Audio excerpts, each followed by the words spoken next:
बिहार के मुजफ्फरपुर का SKMCH उस वक्त जंग का अखाड़ा बन गया जब मरीज की मौत के बाद परिजनों ने हंगामा किया तो हॉस्पिटल में तैनात गार्ड ने मरीज के परिजनों को लाठियों से पीटने लगे। देखिए तस्वीरों में देख सकते हैं कि हॉस्पिटल में तैनात कर्मचारी और गार्ड मरीज के परिजनों को दौड़ा दौड़ा कर पीट रही हैं। इस दौरान एक महिला का सर फट गया और बुरी तरह खून बहने लगा। डॉक्टर बोला है कि आपका मरीज ठीक हो गया, ले जाइए घर पे। हम लोग ले जा सकते हैं, बिल्कुल ले जा सकती हो। बाहर लेके आए, गाड़ी खोज रहे हैं, इतने अंदर में मेरा पापा डेथ कर गए हैं। इतना बोलने के लिए लाश लेके अंदर कैबिन में गए, मेरा भतीजा कुछ बोल दिया है कि आपका डॉक्टर ने कुछ बोला है, इसके कारण डॉक्टर हाथापाई सब करने लगा है।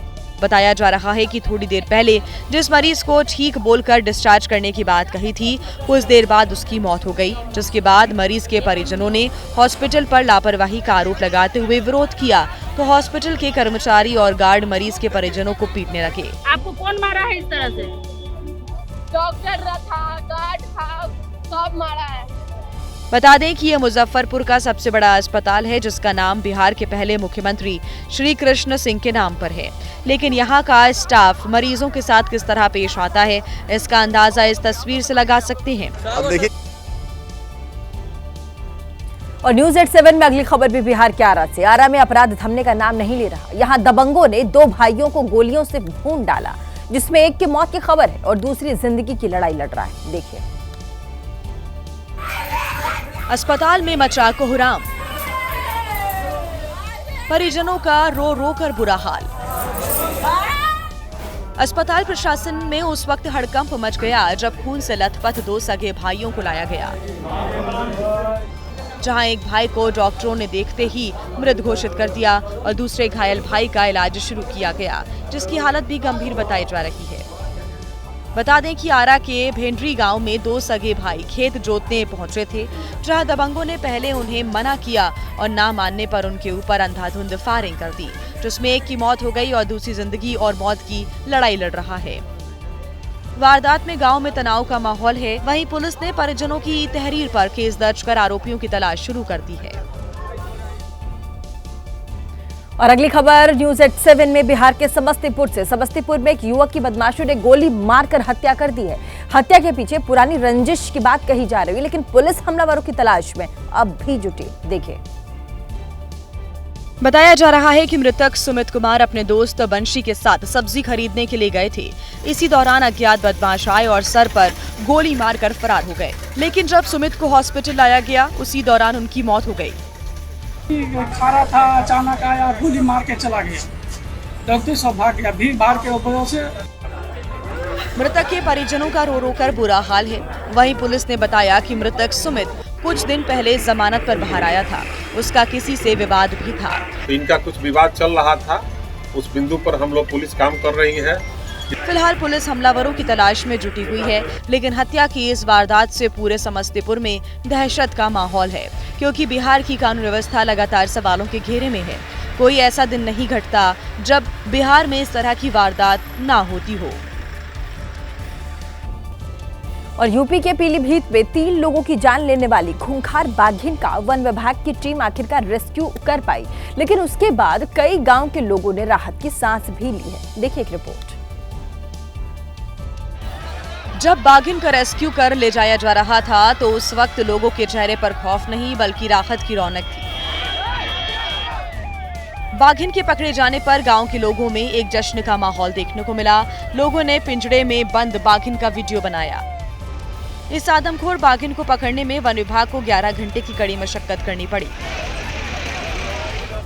ड्रोन कैमरे और गांव वालों की मदद से कई गांव में सर्च ऑपरेशन चलाया गया, तब कहीं जाकर बाघिन को पकड़ा जा सका।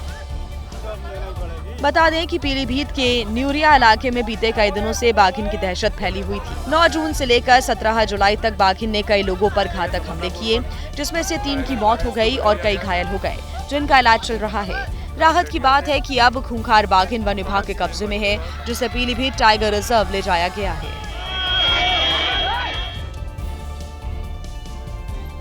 और न्यूज 87 में अगली खबर झारखंड से। झारखंड के धनबाद के केशर गढ़ा में अवैध कोयले के खनन के दौरान चाल धंसने की खबर आई है। अब चाल धंसने के बाद 9 मजदूर चाल के नीचे दब गए हैं। 2 दिन से एडीआरएफ की टीम रेस्क्यू करने में जुटी है, लेकिन अभी तक इस रेस्क्यू के बाद भी मजदूरों का कोई सुराग नहीं मिला है। देखिए। और अब लोगों का सब्र जवाब देने लगा है। पूरे धनबाद में दबे मजदूरों को लेकर गुस्सा है। जो मजदूर दबे हैं वो ज्यादातर अल्पसंख्यक वर्ग के हैं। बता दें कि यह हादसा उस वक्त हुआ जब मजदूरों को अवैध कोयले का खनन करने के लिए लगाया गया था, लेकिन तभी बारिश की वजह से मिट्टी गीली हो गई और अवैध खनन का काम कर रहे मजदूरों की चाल धंस गई, जिसमें 9 मजदूरों के दबे होने की बात कही जा रही है। मजदूरों के दबे होने को लेकर राजनीति भी गरमाने लगी है। गिरिडीह के सांसद चंद्र प्रकाश चौधरी और जमशेदपुर के विधायक सरयू राय ने मौके पर जाकर जायजा लिया। इस दौरान कुछ लोगों द्वारा सांसद चंद्र प्रकाश चौधरी का विरोध किया गया, तो सांसद चौधरी मौके से निकलकर बाघमारा थाना पहुंच गए और पुलिस अधिकारियों को जमकर लताड़ लगाई। बताया जा रहा है कि केशरगढ़ा में बड़े पैमाने पर अवैध कोयले का खनन कराया जा रहा था। खनन कराने के पीछे चुनचुन नाम के व्यक्ति का नाम सामने आ रहा है। आरोप है कि पुलिस और अवैध कोयला माफिया के साठगांठ से ही अवैध कोयला खनन कराया जा रहा था।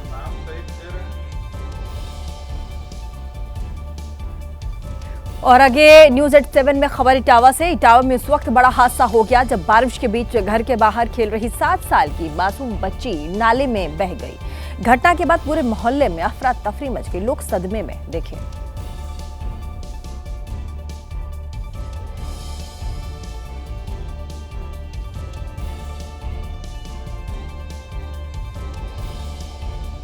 बताया जा रहा है कि बारिश के बाद नाले का बहाव काफी तेज था।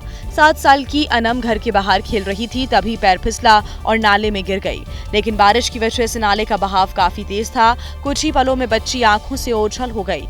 पास खड़े बच्चों ने शोर मचाया तो परिजनों को घटना की जानकारी हुई।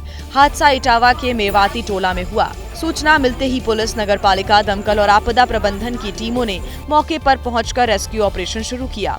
यमुना नदी तक बच्ची की खोजबीन की जा चुकी है, लेकिन अब तक उसका कोई सुराग नहीं मिला है।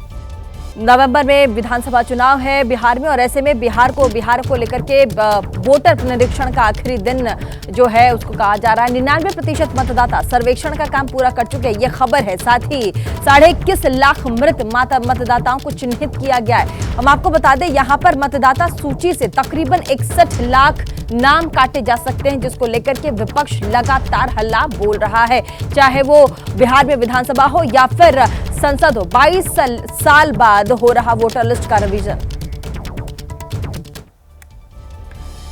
और अगली खबर राजस्थान से। राजस्थान के टोंक में लगातार हुई बारिश से बीसलपुर डैम मफूल गया है। गुरुवार को डैम का एक गेट खोलकर पानी छोड़ा गया तो पूरा इलाका चेतावनी वाले सायरन की आवाज से गूंज उठा। देखिए।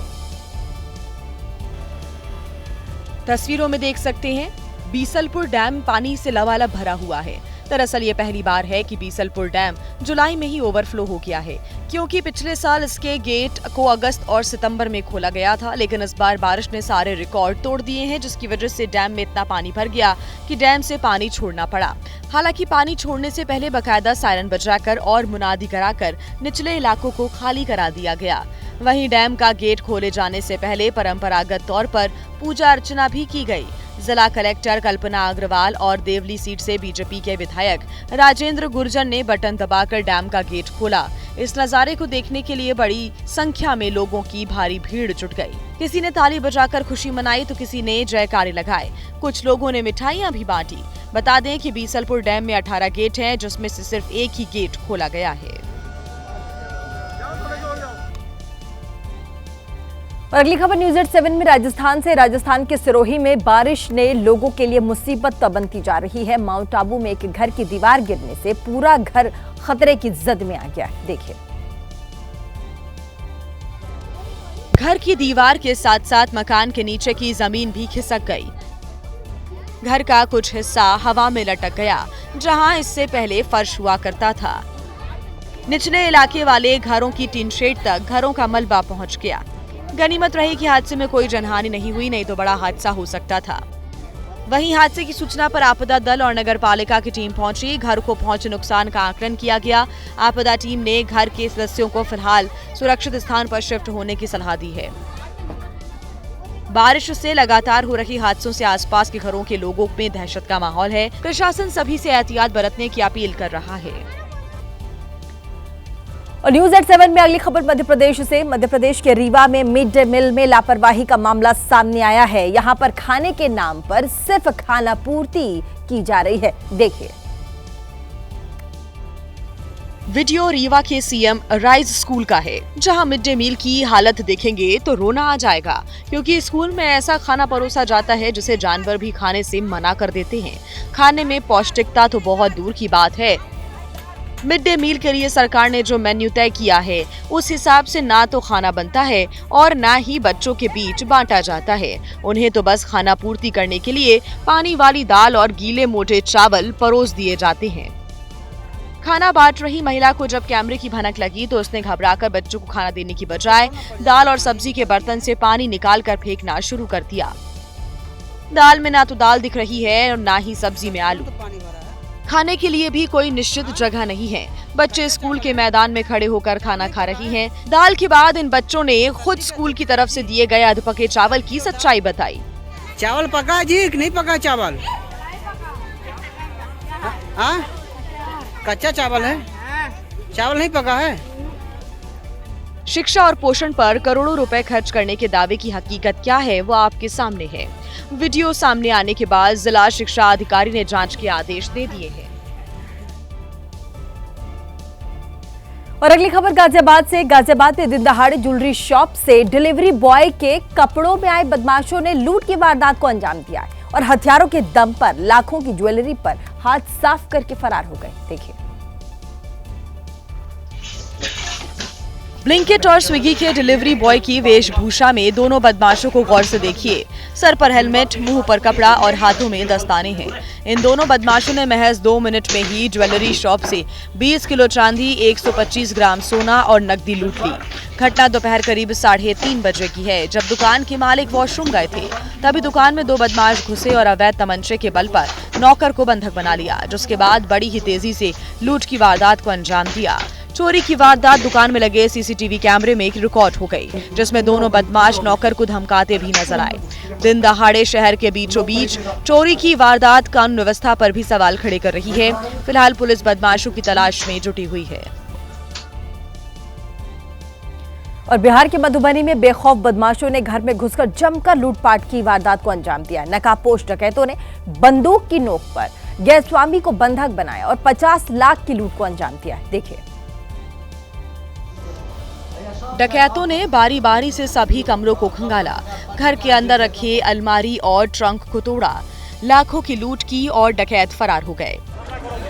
मधुबनी के गांव सहूरिया में 10 से ज्यादा बदमाशों ने घर के सदस्यों को बंधक बनाकर लाखों के जेवरात और कैश पर हाथ साफ किया। इतना ही नहीं, विरोध करने पर घर के मालिक पर रॉड और चाकू से हमला कर दिया। बताया जा रहा है कि डकैती के दौरान फायरिंग भी हुई, जिसमें एक अज्ञात बदमाश की मौत हो गई, जिसका शव घर के पीछे खून से लथपथ मिला। आशंका है कि मृतक भी डकैत गिरोह का ही सदस्य रहा होगा।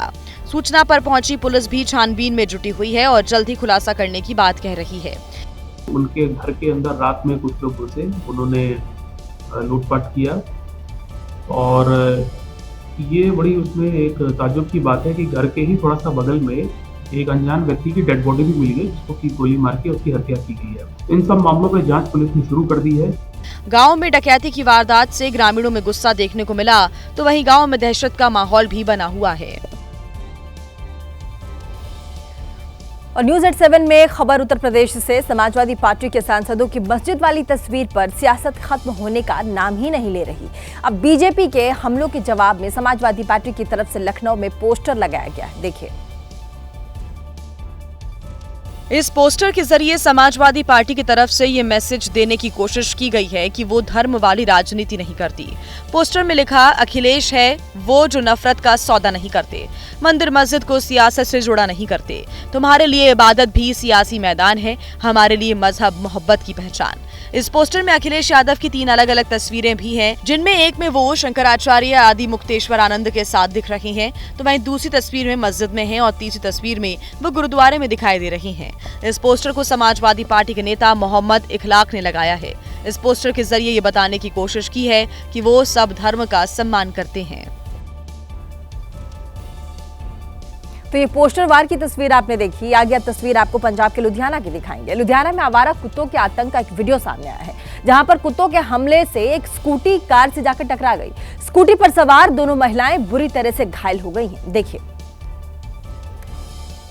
घटना का वीडियो भी सामने आया है, जिसमें देखा जा सकता है कि दो महिलाएं स्कूटी से जा रही थीं। तभी पीछे से आवारा कुत्ते उन पर हमला करते हैं, जिससे स्कूटी का बैलेंस बिगड़ जाता है और सामने खड़ी कार से टकराकर स्कूटी कई फीट दूर जाकर गिरती है। स्कूटी पर सवार दोनों महिलाएं भी गिर जाती हैं। दोनों को सर और हाथ में चोट आती है। एक्सीडेंट की आवाज सुनकर कई आसपास मौजूद लोग उन्हें उठाने आते हैं और उन्हें इलाज के लिए नजदीकी अस्पताल ले जाते हैं। बता दें कि घटना लुधियाना के मॉडल टाउन इलाके की है, जहां आवारा कुत्तों की दहशत है, जो आए दिन लोगों को निशाना बनाते हैं।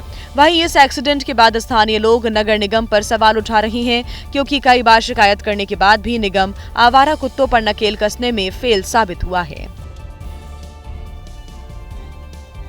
तो ये तो आवारा कुत्तों का आतंक आपने देखा, जो कि लुधियाना की तस्वीर थी। आगे आपको न्यूज़ 7 में तस्वीर जम्मू कश्मीर के दिखाएंगे। जम्मू में उस वक्त तनाव का माहौल हो गया जब ड्रग तस्करों और पुलिस के बीच में फायरिंग के दौरान एक युवक को गोली लग गई और राजकीय मेडिकल कॉलेज में इलाज के दौरान उसकी मौत भी हो गई। देखिए,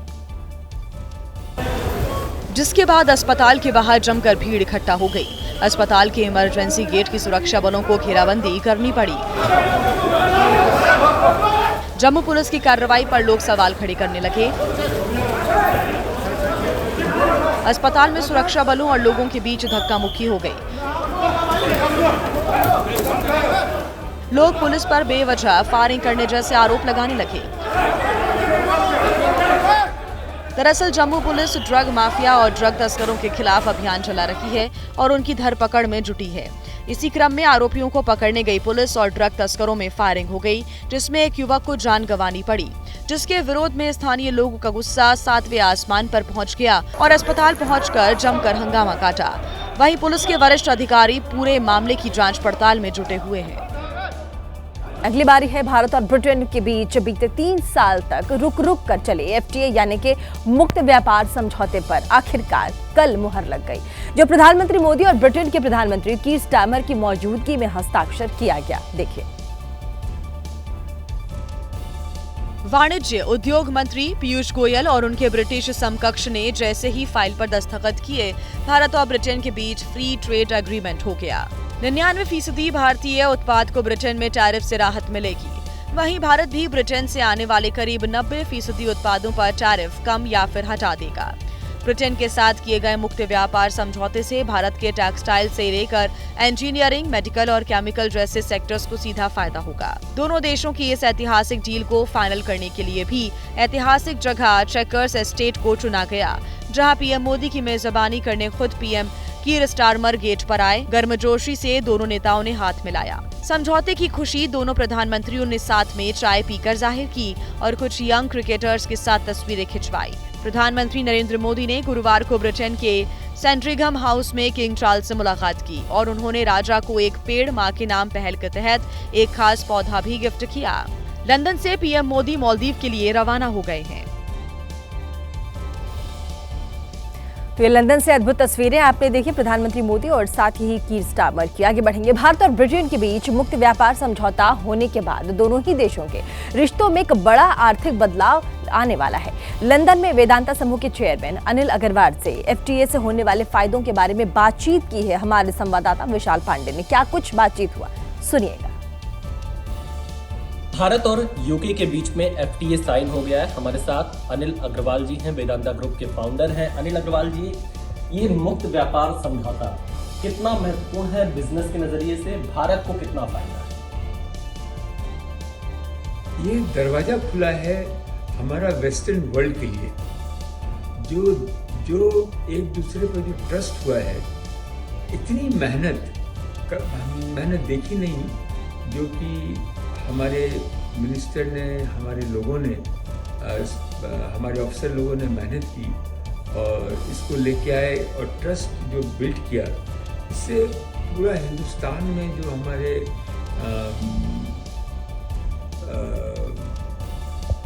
किसान हैं, हमारे जो स्टार्टअप वाले जो एंटरप्रेन्योर हैं, जो हमारे इंडस्ट्री जो, क्योंकि हमारे यहाँ तो डेवलपिंग कंट्री है, हर चीज़ चाहिए और उसके लिए हमको टेक्नोलॉजी चाहिए। जो चीज़ इन्होंने पार कर ली है वो हमको अभी शुरुआत करनी है और हम अच्छी तरह से करना चाहते हैं। और चाहे वो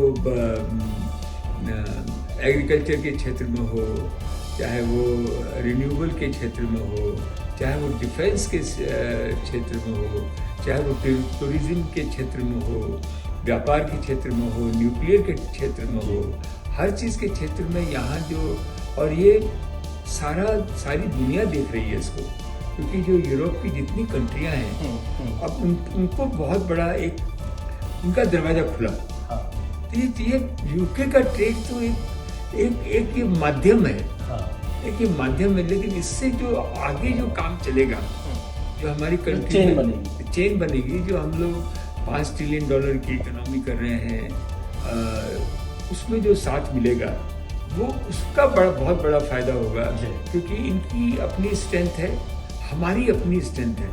हमारे यहाँ ह्यूमन रिसोर्सेज है, हमारे यहाँ कंजम्पशन है। हम लोग दोनों तरफ की जो without any over smartness, that deal has happened, which is very significant. तो आपने सुना कैसे भारत और लंदन के बीच, यूके के बीच हुए इस फ्री ट्रेड डील के बाद कैसे दोनों ही देशों के बीच एक पॉजिटिव अब जो असर है वो देखने को मिलेगा। आगे बढ़ेंगे। प्रधानमंत्री नरेंद्र मोदी आज मालदीव के 2 दिवसीय दौरे पर पहुंच रहे हैं। ये यात्रा न सिर्फ क्षेत्रीय कूटनीति के लिहाज से महत्वपूर्ण होगा, बल्कि भारत और मालदीव के बीच में बीते कुछ वर्षों से चले आ रहे तनावपूर्ण संबंधों में एक नई शुरुआत का भी संकेत है। देखिए, जिसके लिए मालदीव की राजधानी माले में तैयारियां पूरी कर ली गई हैं। शहर के मुख्य सड़क और चौराहों पर भारतीय झंडे शान से लहरा रहे हैं। खास बात यह है कि प्रधानमंत्री मोदी मालदीव के राष्ट्रपति मोहम्मद मोइजू के आमंत्रण पर स्वतंत्रता दिवस समारोह में गेस्ट ऑफ ऑनर के तौर पर शिरकत करेंगे। वहीं मोइजू, जिन्होंने अपने चुनावी वादों में इंडिया आउट जैसा आक्रामक अभियान चलाया था। Prime minister also happens to be the first head of state to visit Maldives under the presidency of President Moise on a state visit. So this assumes a lot of importance, and this meeting would certainly help in consolidating the ties between our two countries. PM Modi आज मालदीव पहुंचेंगे और 26 जुलाई को मालदीव के स्वतंत्रता दिवस समारोह में मुख्य अतिथि शामिल होंगे। इस दौरान दोनों देशों के बीच द्विपक्षीय वार्ता भी होनी है। प्रधानमंत्री मोदी की यह तीसरी मालदीव यात्रा है, जो दोनों देशों के बीच व्यापार, समुद्री सुरक्षा और जलवायु परिवर्तन जैसे मुद्दों पर सहयोग को मजबूत करेगी। और प्रधानमंत्री नरेंद्र मोदी के मालदीव पहुंचने से पहले ही मालदीव में विवाद भी शुरू हो गया। विवादों को हवा खुद मालदीव के राष्ट्रपति के रिश्तेदार दे रहे हैं। देखिए, दरअसल मालदीव के राष्ट्रपति मोहम्मद मोइजू के साले और सल्फी जमीयत के नेता शेख अब्दुल्ला बिन मोहम्मद इब्राहिम ने एक नया बखेड़ा खड़ा कर दिया है, जिसने सोशल मीडिया पर पोस्ट कर प्रधानमंत्री मोदी के बारे में आपत्तिजनक बातें लिखी, जिसमें उन्होंने पीएम मोदी को इस्लाम का सबसे बड़ा दुश्मन समेत कई ऐसी बातें लिखी जिसे बताया नहीं जा सकता। विवाद बढ़ने के बाद अब्दुल्ला ने सोशल मीडिया पोस्ट डिलीट कर दी। मोहम्मद मोइजू के साले के उलट मालदीव के पूर्व राष्ट्रपति मोहम्मद नशीद ने कहा है कि अगर भारत नहीं होता तो हमारी इकोनॉमी बर्बाद हो जाती। Indian assistance and partnership in the Maldives are deeply valued and have played a critical role during our challenging times.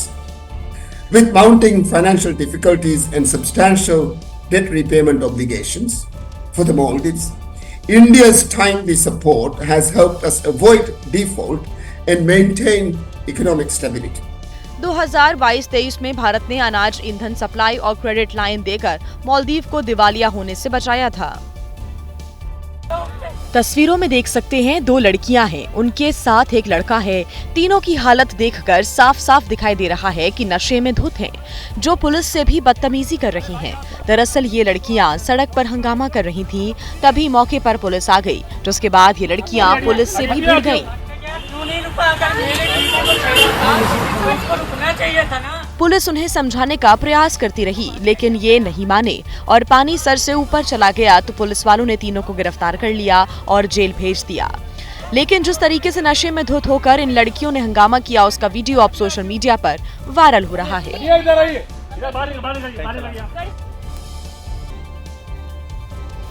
और बैंक से पैसा निकालने के दौरान कई लोग लापरवाही कर देते हैं और उनकी लापरवाही का फायदा बैंक में घूम रहे चोर उठा ले जाते हैं। हरियाणा के करनाल से कुछ ऐसी ही तस्वीर सामने आई है, देखिए इस पर वीडियो में। सीसीटीवी फुटेज में नजर आया कि एक शख्स बैंक कर्मचारी से बात करने में व्यस्त था और उसके आसपास दो महिलाएं खड़ी थी। इन दोनों महिलाओं को ध्यान से देखिए। जैसे ही इन दोनों महिलाओं को इस बात का आभास हुआ कि शख्स का काम हो चुका है और वो पीछे रखे अपने बैग के पास जाने वाला है, वैसे ही ये वहां से रफू चक्कर हो गई। लेकिन तब तक ये अपना काम कर चुकी थी। दरअसल यही दोनों महिलाएं चोर हैं, जिन्होंने 30 सेकंड के भीतर इस शख्स के 80,000 रुपए चुरा लिए। इस शख्स ने जैसे ही अपना बैग खोला, हैरान रह गया क्योंकि उसमें रखे 80,000 रुपए गायब थे। ये पूरा मामला घरौंडा के पंजाब नेशनल बैंक का है। जिस शख्स के साथ चोरी की घटना हुई वो पूर्व कृषि अधिकारी है। अब पुलिस इन महिला चोरों की तलाश कर रही है। और अगली खबर शिमला से है। शिमला में एक बंदर ने लोगों को खूब परेशान किया है। इस बंदर ने महिला से उसका पर्स छीन लिया, जिसके बाद फायर की टीम को बुलाना पड़ गया। देखिए, यही वो बंदर है जिसने शिमला के रिज मैदान में बवाल काट दिया। महिला के जिस बैग को लेकर ये भागा उसमें 3500 रुपए थे। टाउन हॉल की छत पर बैठकर बंदर बैग को काटने और फाड़ने लगा। इस दौरान कुछ नोट इधर उधर उड़ गए, जिन्हें सीढ़ी लगाकर इकट्ठा किया गया। लाल रंग की ड्रेस में दिख रही ये वही परेशान लड़की है जिसके पर्स से बंदर खेल रहा था। मध्य प्रदेश के जबलपुर में बीच सड़क पर दो घोड़ों के बीच में जंग छिड़ गई। दोनों घोड़े लड़ते हुए पहले एक शोरूम में जा घुसे और वहां पर सब कुछ तहस नहस कर दिया। उसके बाद दोनों घोड़ों की ये लड़ाई सड़क तक आ गई। देखिए, ये घटना शहर के नागराज चौक पर हुई, जिससे वहां अफरा तफरी मच गई। लड़ाई के दौरान ही एक घोड़ा एक ऑटो रिक्शा पर कूद पड़ा और वो ऑटो के अंदर फंस गया। घोड़े के ऑटो में घुसने से ड्राइवर और उसमें बैठे दो यात्री घायल हो गए। इस घटना के बाद वहां लोगों की भीड़ इकट्ठा हो गई। लोगों ने तुरंत एम्बुलेंस को खबर दी और घायलों को अस्पताल पहुंचाया। इसके बाद ऑटो के अंदर फंसे घोड़े को बाहर निकालने का काम शुरू हो गया, लेकिन ये घोड़ा ऑटो के अंदर इस तरह फंस गया था कि उसे बाहर निकालने में लोगों को काफी मुश्किलों का सामना करना पड़ा। काफी कोशिश के बाद लोगों ने घोड़े को बाहर निकाल लिया। और यूपी की चित्रकूट कोर्ट में प्रेमिका और उसके 4 बच्चों के हत्यारे प्रेमी को फांसी और पत्नी को उम्र कैद की सजा सुनाई गई है। इतना ही नहीं, दोनों पर 1-1 लाख का जुर्माना भी लगाया गया। देखिए, जिला कोर्ट ने कहा कि अवधेश और कुसुम ने न केवल अमानवीयता की सारी हदें पार कर दी हैं, बल्कि इस अपराध को रेयर ऑफ रेयरेस्ट भी माना। दरअसल साल 2017 में अवधेश और कुसुम ने लालमुनी नाम की एक महिला समेत 4 बच्चों का कत्ल कर शव को तालाब में फेंक दिया था। पति अवधेश ने प्रेमिका लालमुनी का मुंह दबाया और पत्नी ने सब्जी काटने वाले चाकू से उसका गला रेत दिया। इसके बाद एक एक कर पति अवधेश बच्चों का मुंह दबाता रहा और पत्नी प्रेमिका के बच्चों का गला रेतती चली गई। एक रिश्तेदार ने उन्हें शव फेंकते हुए देख लिया था, जो बाद में केस में गवाह बना और उसी के बयानों के आधार पर आज पीड़ित के परिजनों को इंसाफ मिला है। और यूपी के मेरठ में एक ऐसा मामला सामने आया है जिसने भक्ति और आस्था को शर्मसार कर दिया। साधु का वेश धारण कर एक शख्स मंदिर में चोरी करते दिखा, जिसे अब पुलिस ने गिरफ्तार कर लिया है। सिर पर जटाएं, माथे पर तिलक और गेरुआ वस्त्र पहने इस शख्स को देखकर किसी को भी इसके साधु होने का भ्रम हो सकता है, लेकिन ये कोई बाबा नहीं बल्कि कासिम नाम का एक शख्स है, जो बिहार के सीतामढ़ी से कृष्णा बाबा बनकर कई दिनों से गांव में रह रहा था। इसकी चोरी शिवरात्रि को पकड़ी गई, जब ये गांव के शिव मंदिर से ही पैसे चुराने की कोशिश कर रहा था, लेकिन कुछ लोगों ने इसे रंगे हाथों पकड़ लिया। पुलिस पूछताछ में इस आरोपी ने अपना जुर्म कबूल कर लिया है। और हिमाचल प्रदेश की मंडी में सड़क पर चल रही बस अनियंत्रित होकर के ऊंचाई से नीचे गिर गई। साथ ही इस हादसे में 8 लोगों की जान जाने की खबर है, जबकि 15 से ज्यादा लोग घायल बताए जा रहे हैं। देखिए, हादसा सरका घाट उपमंडल के मसीरन के पास हुआ। बस सड़क से गुजर रही थी, तभी अनियंत्रित हो गई और 30 मीटर नीचे खेतों में जा गिरी। इस बस में करीब 25 लोग सवार थे। हादसे के तुरंत बाद स्थानीय लोग वहां पहुंचे और घायलों को बाहर निकाला गया। इसके बाद एम्बुलेंस भी वहां पहुंच गई और सभी घायलों को अस्पताल में एडमिट किया गया, जहां उनका इलाज चल रहा है।